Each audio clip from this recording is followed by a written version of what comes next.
I am ready! GMA Weather. Serbisyo totoo ng GMA News. Kahit dumadalas na ang pag-uulan, hindi pa dinedeklara ng pag-asa ang pagsisimula ng tag-ulan o rainy season. Kabilang sa mga binabantayan kasi ng ahensya ay ang pag-iral ng southwesterly at westerly winds na pangunahing nakaapekto sa kanlurang bahagi ng Luzon at Visayas.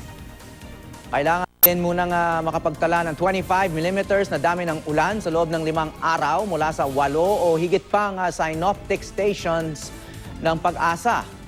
Ngayong araw, higit na makararanas ng ulan ng Ilocos Region, Cordillera Region, Central Luzon at ilang pang panig ng Luzon, Visayas, Zamboanga Peninsula, Northern Mindanao, Soxcargen at Davao Region.